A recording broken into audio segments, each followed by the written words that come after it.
is like this here. You are totally synchronized, but the timing is off. Now we don't care about the synchronization. It's everything has to happen like 1, 2, 1, 2. Whether the connection is good, we don't care. And later on, we only do the connection. Whether the timing is good, we don't care. But these things are very, very elusive because it will look the same.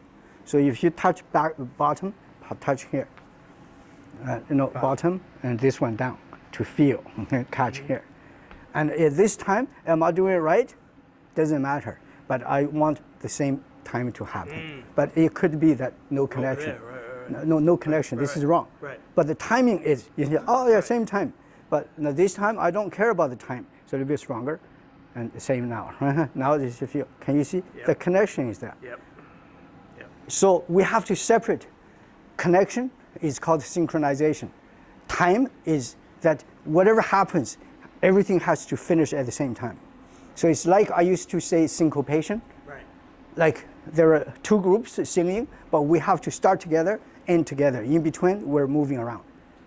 We're switching. But that's too complex. Let's do it like right now, just 1, 1, 1, like that.